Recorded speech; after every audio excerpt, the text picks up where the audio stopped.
બોડેલીમાં મરેલા પશુઓના કારણે દુર્ગંધ, રહીશો પરેશાન, તંત્ર પાસે કાર્યવાહી કરવાની માંગ। છોટાઉદેપુર જિલ્લાના બોડેલી વિસ્તારમાં સ્વચ્છતા અંગે ચિંતાજનક પરિસ્થિતિ સામે આવી રહી છે।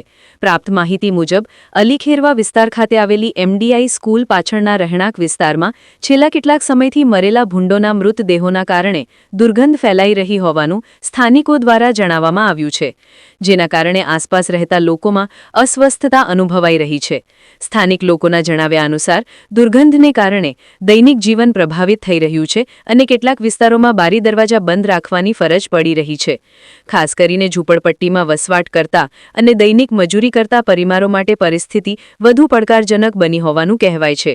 સ્થાનિક રહીશો દ્વારા આ મુદ્દે નગરપાલિકા તથા સંબંધિત તંત્રને મૌખિક અને લેખિત રીતે જાણ કરવામાં આવી હોવાનો દાવો કરવામાં આવ્યો છે। જો કે હાલ સુધી સમસ્યાના નિવારણ માટે કોઈ સ્પષ્ટ કાર્યવાહી થઈ હોવા અંગે માહિતી મળી નથી। આ બાબતે લોકોમાં ચિંતાનો માહોલ છે અને આરોગ્ય સંબંધિત સમસ્યાઓ ઊભી થવાની શક્યતા અંગે પણ લોકો ચિંતા વ્યક્ત કરી રહ્યા છે। રહીશો દ્વારા તંત્ર પાસે સમયસર સફાઈ અને યોગ્ય નિકાલની કામગીરી હાથ ધરવાની માંગ કરવામાં આવી છે। સંબંધિત તંત્ર દ્વારા આ મામલે શું પગલાં લેવામાં આવશે તે અંગે લોકો નજર રાખી રહ્યા છે।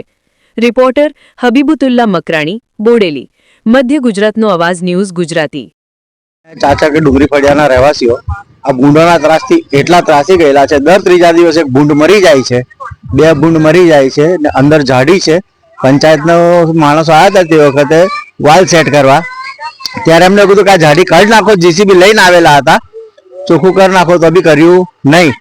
અને એક કચરાની અંદર, એ ઝાડીની અંદર જ ભૂંડો ભરાઈને મરી જાય છે, બહારથી દેખાતા નથી ને વાસ એટલી મારે છે કે દિવસે અને રાત્રે બધા ટાઈમે મારે ઘરના દરવાજા બંધ રાખવા પડે છે અને દિવસમાં ઓછામાં ઓછું 10 થી 12 વખત રૂમ સ્પ્રે મારવો પડે છે તો ઘરમાં ટકી શકાય છે।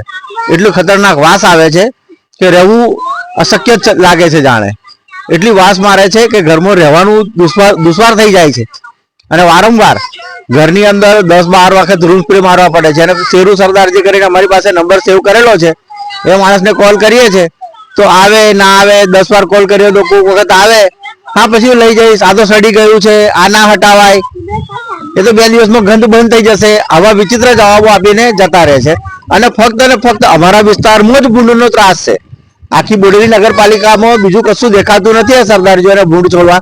અને પંચાયતને કે નગરપાલિકાને બી જાણે કોઈ એક સ્વાર્થ હોય એમ એને આંખ આડા કાન કરી ને એને ચલવે છે। ખત્રી મોહમ્મદ સિદ્દીક।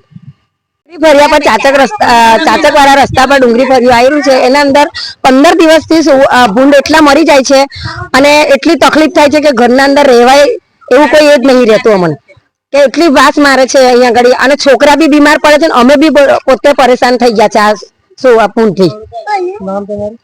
મારું નામ રહેમતબેન।